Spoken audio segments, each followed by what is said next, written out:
మాట్లాడుతుంటే వాళ్ళకి సబ్జెక్టు తెలుసో తెలియదో ఒకసారి తెలుసుకోండి. ఎందుకంటే ఇప్పుడు తాపు కోసం నన్ను మధ్యలో వచ్చిండ్రని నన్ను మాట్లాడుతున్నారు. ఎందుకంటే నేను పూర్తిగా చెప్తున్నా. ఎందుకంటే ఇప్పుడు జానారెడ్డి, కోమటిరెడ్డికి సంబంధించిన ఏదైతే కోమటిరెడ్డి రాజగోపాల్ రెడ్డికి సంబంధించిన ఇష్యూ ఇది.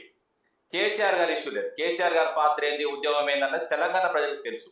తెలంగాణ కేసీఆర్ గారు పుట్టకపోతే తెలంగాణ రాదు. 11 రోజులు ఉపవాసం ఉండి సావు నోట్లో తలబెట్టి కేసీఆర్ ఏదైతే తెలంగాణ తీసుకొస్తే ఇలాంటి దుర్మార్గులు అక్కడోళ్ళు పుట్టిల్లండి. ఇప్పుడు ఏదైతే లంక యుద్ధం జరిగిన తర్వాత ఏదైతే రాముడు ఇటు వస్తుంటే కొంతమంది రాక్షసులు మిగిలినట. ఆ మిగిలిన రాక్షసులు మన తెలంగాణలో కూడా ఉన్నారు. ఎందుకంటే తెలంగాణ వ్యక్తిని ఎవ్వరు వాళ్ళే పింకు జెండాలు కప్పుకొని ఉన్నారు. వాళ్ళు ఏం మాట్లాడుతున్నావు? గమనుడు నీకు సబ్జెక్ట్ ఏం మాట్లాడుతున్నాడు? అసలు గమనుడు ఏం మాట్లాడుతున్నావు? నోరు మూసుకొని తప్పుడు పద్ధతి ఏందో మాట్లాడు. ఓకే, ఇక్కడిగా మాట్లాడొద్దు. నువ్వు మాట్లాడినావు కాబట్టి కదా నిన్ను ఎవడు మాట్లాడమన్నాడు ముందర మధ్యలో వచ్చి. నా సబ్జెక్ట్ నేను ఏం చెప్పాలో చెప్పుకుంటా. నువ్వు మధ్యలో మాట్లాడి అసలు నీకేముందా? ఈ తెలంగాణ రాష్ట్రం మొత్తం అప్పులపాలు చేసిపోయిండు, మొత్తం కంపు చేసిపోయిండు. మళ్ళీ మాట్లాడుతున్నావు. 2 లక్షల కోట్లు అప్పు చేశారని తాను చెప్పింది. ఏం హెచ్యూ గురించి దా మాట్లాడదాం, చర్చ పెడదాం, దా మాట్లాడదాం. మొత్తం స్టూడియోకి మాట్లాడదాం. కార్తిక్ గారు, రామూర్తి గారు, ఇప్పుడు టాపిక్ అది కదా, దయచేసి. కార్తిక్ నీకు నాకు శత్రుత్వం లేదు. మరి సబ్జెక్ట్ డైవర్ట్ చేయడానికి నువ్వు మళ్ళీ పుడతాను. నువ్వు కరెక్ట్ కాదు. నీలో ఉన్న అహాన్ని తగ్గించుకో. నీలో ఉన్న అని నువ్వు చెప్పాలి నాకు. నువ్వు చెప్పాలి నాకు వచ్చే అహంకారం తగ్గించుకొని. బరాబర్ ఉంటది అహంకారం. కొట్లాడి తెచ్చుకున్న తెలంగాణలో బరాబర్ ఉంటది అహంకారం. చెప్పేది కార్తిక్ గారు, రామూర్తి గారు, ఇది మీ ఇద్దరు పర్సనల్ ఇష్యూ కాదు. మీరిద్దరు పార్టీలను రిప్రజెంట్ చేస్తున్నారు. ఎవరి పార్టీ వర్షన్ వాళ్ళు మాట్లాడండి. ఒక నిమిషం ఆగండి. నేను చెప్తాను. జానారెడ్డి మీద ఈ రోజు కాదండి, వాళ్ళు సీనియర్లు జూనియర్లు లొల్లి. నేనేమంటున్నా అంటే కాంగ్రెస్ పార్టీ పిడిగుద్దులు అదే విధంగా కుర్చీ మడత పెట్టారు. కేరాఫ్ అడ్రస్ గాంధీ భవన్ సాక్షిగా గప్ప గుద్దుకునే పార్టీ ఏదైతే ఉన్నదో అది కాంగ్రెస్ పార్టీ. అది ఎవరు చెప్పనవసరం లేదు. లైవ్ కదా, అన్ని లైవ్ షోలే కనబడతాయి. గాంధీ సాక్షిగా, గాంధీ భవన్ సాక్షిగా గప్ప గుద్దుకుంటారు. అహింసావాది గాంధీ ముందే హింస చెలరేగుతుంది. ఇది ఒక్క రోజు కాదు కదా. నేను కాదు, రేవంత్ రెడ్డి గురించి రాజగోపాల్ రెడ్డి పలు మార్లు చాలా గలీజ్గా మాట్లాడవాడు. వేస్ట్ ఫెలో, వాడు అక్కరానోడు. ఏదైతే రేవంత్ రెడ్డి అంటోడు దేనికి పనికిరాడు మాట్లాడలేదా చెప్పానండి. ఇప్పుడు కేసీఆర్ గారి గురించి మాట్లాడే హక్కు, నైతిక హక్కు ఎవరికి లేదు. కార్తీక్, నువ్వు ఒక పెద్ద వయసులో ఉన్న ఏదైతే కేసీఆర్ గారిని గౌరవించుడు తెలుసుకో.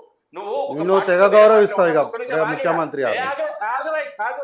ఒక పెద్ద తెలంగాణ మాట్లాడే పద్ధతి నేర్చుకో ఫస్ట్. మీ అమ్మని అడుగుతుంది మీ అమ్మని బలా, మీ అమ్మని అడుగుపో చెప్తాది. మీ అమ్మని అడుగుపో చెప్తాది. మళ్ళా ఏం మాట్లాడతాడా? ఇట్లాంటి వాళ్ళని ఎందుకు చేస్తారు లైవ్ లకు?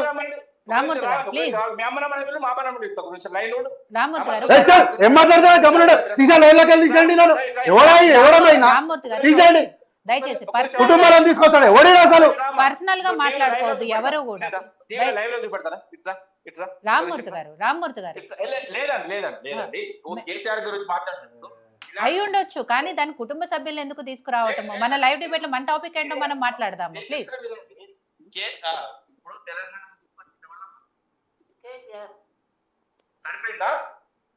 సరిపోయిందా?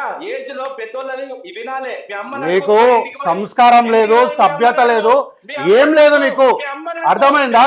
చెప్పు తీసుకొని కొడతా. ఇంకా ఎక్కువ మాట్లాడదు. చెప్పు తీసుకొని కొడతా. మంచి మర్యాద ఉండి అంతే. మనిషి 60 నువ్వు అసలు పనికి మాలను. నేను రామూర్తి గారు డిబేట్ మనిషి వాడు దాడి నువ్వు అసలు ఏం మాట్లాడుతున్నావు? ప్లీజ్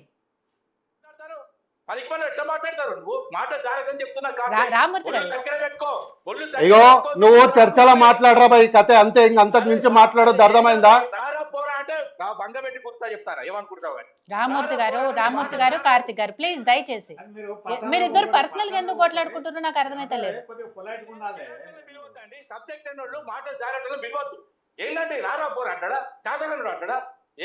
అంటే మీరు కుటుంబ సభ్యుల్ని తీసుకొస్తున్నారు అనేటప్పుడు ఆయన కొంచెం ఫ్రస్ట్రేట్ అయ్యారు.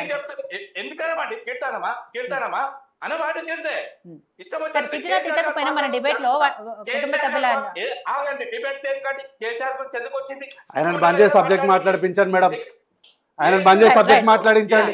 ఏంది ఆయనతో పంచాయతీ మాకు? ఓకే పెట్టే సబ్జెక్ట్ మీ గురించి మాట్లాడే సబ్జెక్ట్ ఎందుకంటే ఆయనకు ఏం తెలియదు ఆయనకు. సరే వాళ్ళ సబ్జెక్ట్ లేదు జానారెడ్డి గారు. మీ అమ్మని లైన్లో పెంచుకో, మా అమ్మ లైన్కి వచ్చి చెప్పింది కేసీఆర్ అని. మీ అమ్మని మీరు మేడం ఇంకా మంచిగా ఉండదు, ఆయన నన్న మ్యూట్ చేయండి లేదా ఈ చర్చ అన్న పక్కకు పోతుంది. ఇంకొక మాట మాట్లాడొద్దు ఆయన. రామూర్తి గారు ప్లీజ్. కొంచెం ఆగండి. మీ అమ్మని లైన్లో తీసుకొని రేవంత్ రెడ్డి ఏంద్రాబాబు మాట్లాడేది మేడం. ఫస్ట్ వన్ ఆపేసేయండి, తీసేయండి వాడిని. ఇంకెవరన్నా టీఆర్ఎస్ వాళ్ళని తీసుకోండి. ఎవరు దొరకలేదా మీకు టీఆర్ఎస్ లో? ఎంతో మంది సబ్జెక్ట్ ఉన్న వాళ్ళు ఉన్నారు. మెంటల్ వాళ్ళను సైకో వాళ్ళని తీసుకొస్తారేంది? రామూర్తి గారు ఆ టాపిక్ వదిలేసేయండి దయచేసి. మన టాపిక్ మాట్లాడండి. జానారెడ్డి రాజగోపాల్ రెడ్డి తీసేయండి నన్ను తీసేసేయండి ప్లీజ్ దయచేసి. ఈయనకేం తెలియదు. వేరే వాళ్ళని దయచేసి రిక్వెస్ట్ మేడం, దయచేసి వేరే వాళ్ళకి మీరు అవకాశం ఇవ్వండి. ఆయనకు ఇంట్లో ఫ్రస్ట్రేషన్స్ అన్ని ఇక్కడ చూపిస్తాడు ఆయన. రామూర్తి గారు ఆయనకు ఇంట్లో ఫ్యామిలీ ఫ్రస్ట్రేషన్స్ అని లైవ్ లో చూపిస్తాడు. దయచేసి వేరే వాళ్ళని తీసుకోండి. నువ్వు ఇంటికి పోతలేవురా భయ్, నీకు టెన్షన్స్ ఉంటే ఇంటికి పోతలేవు, బయట పడి తిరుగుతాను. ఏం మాట్లాడతావురా? రామూర్తి గారు ఎందుకు పర్సనల్ గా వస్తుంది మీకు? ప్లీజ్ దయచేసి వదిలేసేయండి ఆ విషయాన్ని. వదిలేసి ఇంటికి పోకపోతే నీ ఇంటికి వస్తున్నా నేను, నువ్వే ఏర్పాటు చేస్తున్నావు అన్ని నాకు. నువ్వేమంటున్నావు మళ్ళా? ప్లీజ్ మీరైనా కూల్ గా. రామూర్తి గారు ఈ విషయం వదిలేసేయండి దయచేసి. నేను ఏమంటలే, నేను మా అమ్మని తీసుకురా నీ అమ్మని తీసుకురా అంటే ఏంది? ప్లీజ్ ప్లీజ్ ఏమంట నీ అమ్మని తీసుకురా అంటాడా వాడు? చెప్పిడ్సు అంతా మళ్ళీ అవలేగిలే అన్నావు అంటే. రామూర్తి గారు ప్లీజ్ వదిలేసేయండి. రైట్, అది వదిలేసి మీరు జానారెడ్డి గారు రాజగోపాల్ రెడ్డి గారు ఇష్యూ గురించి కేసీఆర్ గారు అనే మాట్లాడినా మంచిగా. మాట్లాడొద్దు అంటే ఎట్లా? నేనేం మాట్లాడాలని చెప్తాడా? తెలంగాణ సంబంధమే లేదని మాట్లాడుతున్నావు. ఏం మాట్లాడతావు? తెలంగాణ సరే మీరే అన్నారు కదా తెలంగాణ ప్రజలకు తెలుసు ఆయనకు సంబంధం ఉందో లేదో అనేది. రైట్, ఓకే వదిలేసేయండి ఆ విషయాన్ని వదిలేసి దయచేసి. చెప్పినా కదా కొంచెం విచిత గారు చెప్పండి. నేను గౌరవంగా చెప్తున్నా. మా అమ్మని తీసుకొచ్చిన, కేసీఆర్ గారు తెలంగాణ తీసుకొచ్చినా చెప్పిండు. అదే వాళ్ళ అమ్మని తీసుకొచ్చి ఇదే మేడం ఇదే వద్దు ఆయన దగ్గర. దమ్ముంటే చెప్పానండి. ఇగో చెప్తాను, కేసీఆర్ గారు చరిత్ర రేవంత్ రెడ్డి లేదు. రేవంత్ రెడ్డి ఏదైతే ఉద్యమకారుల మీద ఎక్కువ పెట్టి, ఈయన కూడా ఉస్మాన్ యూనివర్సిటీ కదా, ఈయన మీద ఆయన బంద్ చేయండి మేడం. ఈ రోజు సబ్జెక్ట్ జరగాల వద్దా? వద్దు ఆయన తీసేసేయండి. నువ్వు ఏంటో చెప్పేది నాకు అర్థం కాదు. ఆయన ఈ రోజు సబ్జెక్ట్ జరగదు దయచేసి ప్లీజ్. మంచిగా మాట్లాడు. రామూర్తి గారు మీరు కొంత కూల్ అవ్వండి. నేను ఈ లోపల బీజేపీ నాయకులతో మాట్లాడతాను. రైట్ రాజు గారు. సరే రాజగోపాల్ రెడ్డి గారు జానారెడ్డి అంశం మాట్లాడుతున్నాం. అది